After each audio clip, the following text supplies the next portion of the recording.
Millersville is a special place. You know, there are a lot of different types of students who go there.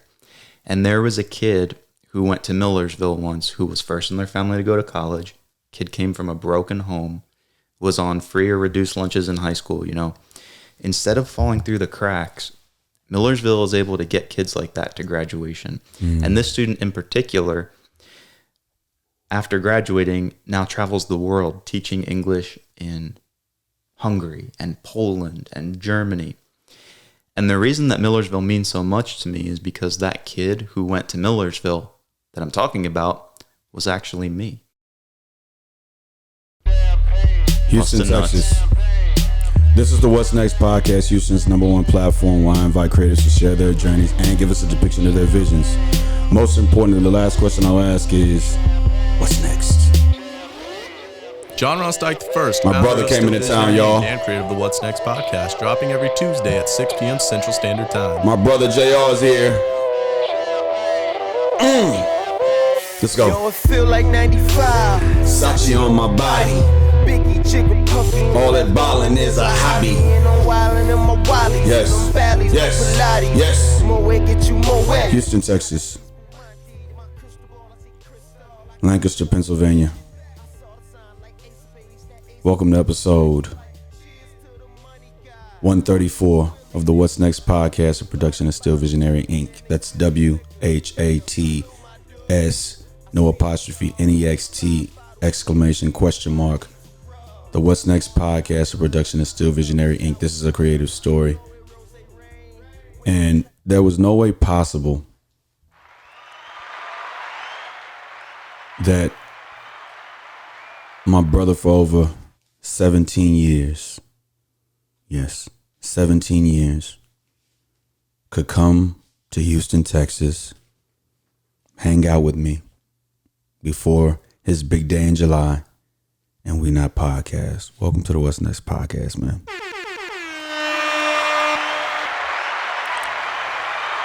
Thank you. To that we say, Slava Ukraini. You know what that means? I have no idea. That's what you say to someone who's Ukrainian right now. And then the response is, Eroem Slave. Let me tell you something about my guy here, JR, to my right-hand side. This guy speaks about 30 languages. Fluently, too. He probably speaks better Spanish than I do. C'est possible. No, I don't think so. But Houston, Texas, my name is John Ross Dike. John Ross Dike I, founder of Still Visionary Inc. and creator of the What's Next podcast, dropping every Tuesday at 6 p.m. Central Standard Time. And you can follow me on Instagram and on Twitter at John Ross Dike and still_visionary. Also, the What's Next pod _. My cash app is John Ross Dike and my website is stillvisionary.com. And subscribe on Patreon. I got 3 tiers whenever you can. Josh, you want to introduce yourself? Yeah, my name is Josh Belice, and I was about to give my admission spiel. I work in education, full time. Okay. And, working in education right now, it's really interesting after the pandemic. We've been talking a lot since we've been together about, the way that the pandemic has changed education today, and especially for the ELLs, the English language learners. So it's really important that we continue to advocate for all of our students, but especially those who need a little bit more support. Okay. I had this cup that I use in a way to become more proficient in speaking on this podcast. I borrowed an idea from a podcast that I frequently listen to, and it's called my cup. And at the end of the month, right? At the end of the month, I like to donate all of that money to St. Jude. So every time I say I drop $1 in the cup. So it kind of keeps me sharp. And so, yeah, this is my cup. So you're going to see me drop a couple of dollars in here from time to time. But don't be alarmed. This is not, I'm not taking this to the strip club. You're going to need more dollars than that, I think. So then the rest will be IOUs. So I'll let you know every time that I say I'm going to put $1 in the cup. The year is 2003. The year is 2005. I would say sometime around the top of the year, January, February of 2005. And I was looking for an escape from college, from Houston, Texas. And I was in the dorm room at college. I saw a flyer on the wall. It said, audition, something like that. Do you want to intern at Disney World? I said to myself, well, I've never been to Disney World, ever. As a child, never really knew what it was. So let me give it a shot. I get accepted, right? And so for a semester in college, I went to Disney World and I was working, nothing specifically tailored to college. It was just kind of an escape. Houston, Texas. Later on that year, May the 23rd, 2005, I arrived in Orlando, Florida. Later on that summer, my brother came to Orlando, Florida as well, and we were roommates. So we've had a friendship, a relationship, a brotherhood since then because we roomed together, we worked together, and we stayed in contact after leaving Disney World, which I think was more of this is where the friendship kind of begins. This is where the friendship sees if it has any validity. If two people from two different sides of the country can continue to befriend each other at a distance. And so my brother came down this weekend to celebrate his last right to being a single man. So we're here now. Welcome to Houston, man. Welcome to the What's Next podcast. And let's pick up from why Disney World for you? Kind of similar to you. I was in a spot in my life when I was 19 years old, 20. 19 or 20. Right. And it was like, financially I was having challenges being able to pay for college, and I was applying for scholarships, and I was just looking for something that could keep me connected with college, but give me, an opportunity to earn some money and to get some experience. And I'm like you, before we did that, Aladdin was cool. Lion King was cool. I think I went to Disney once in 5th grade, but never really had any affinity for Disney. And then we went down there and we started working. You get to see all of the really awesome stuff that goes into making Disney World possible. Right. I mean, everything from the utilidors and, all of the fireworks and everything. It's really incredible. I highly recommend it. Would you too? Yes, I would. Yeah. Yeah, I would.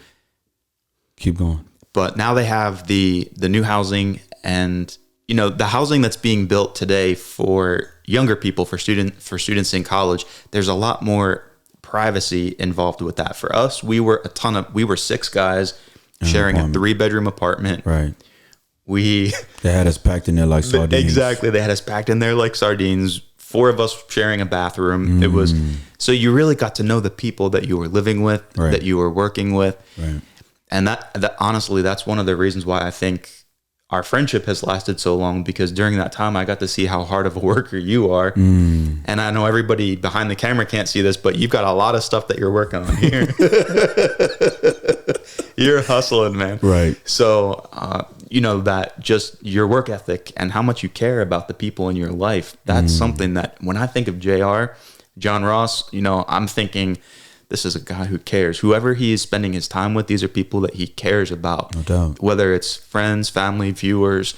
So, yeah, you mean the world to me, man. No, you too, man. So, God damn it, Josh. So, my man is from Jersey, grew up in PA. And so, when I was trying to come to the East Coast for the first time, it was around that 2021, 22 time period. Actually, we get back from Disney World in 2006. So 3 years later, I come out and I'm like, hey, Josh, I want to come out. I want to finally see New York. I want to finally see the East Coast, because I can only see it in music, right?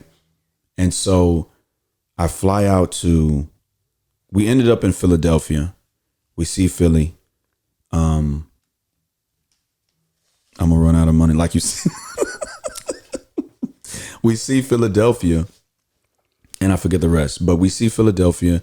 We have a good time. We part ways. I go see the president become the president of the United States of America, and then I come back home. So every time that I've gone out to the East Coast, I've always made it an effort to see my man Josh, because you got to check in. You got to check in. You got to see, hey, how you doing, man? Come see me. I'm gonna come see you. Show me around. Show me what it's like to be on the East Coast. So Josh and I go back a while. But the thing that I find very interesting about you, man, is I seldomly talk about U of H ever. You know, when we were in the Elite Eight, I'm like, go Cougs. You know, that's part of that being distant that led me to Disney World, right? But you constantly talk about Millersville. Why?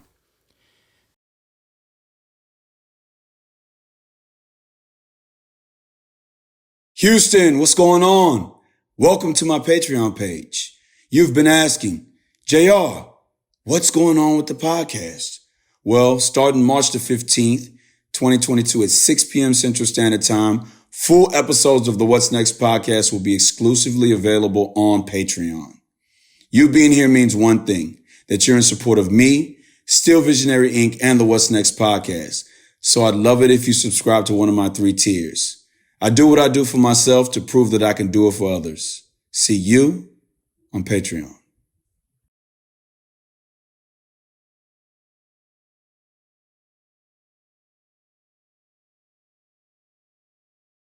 Oh, man. What were we saying? Change. It's inevitable. So I think for students who maybe don't know what they want to do, especially as they're getting closer to graduation from high school to college, don't stress about it, because everything is changing right now, right? And universities are no longer trying to teach students what to think. We're trying to show students how to think so that they can solve all of these problems or challenges that are coming up in society that are preventing access. And it's kind of cool. It's also a little bit scary, but I think education is still a great way to change lives. We have more in common than anybody would ever think. JRB, JRD, Disney World, the foundation, education, and a love for another language. Your love for Spanish. Yeah. I was so frightened to take that test in Orlando to have that little, you know, when you had the badges all on your ID. You had the German badge, the French badge. What other badges you have on that? Those were the 2 main ones. I don't think I ever took the ones for Italian or Spanish. So what happened was, when we used to work at Pecos Bill and El Pirata, and these were, what would you call it? So Pecos Bill, I did quick service food and beverage. You did quick service food and beverage. Mm-hmm. So what would happen is we would dress up in these costumes or these work uniforms or whatever you want to call them. We dressed up like cowboys with a little bow tie and a vest, and people would come in from all across the country. So it was a blessing to have people that you can the ID badge or the flags on the badge allowed people to say, okay, well, that guy speaks this language, so I'm gonna go to him so I can order this food. So Disney World was this platform where anybody could come by and never feel excluded from anything. Right. Food, culture, activities, rides. Disney World was this big place. It's sort of like very inclusive. Yeah. Yeah. Yeah. And so he had German and French flags on his badge, which signified him being able to speak those languages. And I wanted to take the Spanish test, but I just never had the courage to do it. But you still spoke Spanish, to guests, which was nice. Yes, I did. And that's another thing that Disney did that, for me, as someone who speaks multiple languages, always impressed me, because backstage we would always see signs, and the first part of the sign would be English, then it would be Creole, and then there were usually a couple languages on there, right? Spanish, yeah. So Disney was, from what I've seen out of a lot of, we've been around the block now at this point, but Disney was really the most inclusive place I've ever seen, not only for being inclusive for the guests, but also for the cast members. Right. And I think when you're in an environment that you feel supported, you get closer to the people that you work with. Houston, Texas. My man Josh Belice is here. Touchdown, had to touch the podcast. I do what I do for myself to prove that I can do it for others. Josh and I will be on the podcast again sometime soon in the near future. Oh, happy Easter, everybody. Peace and blessings.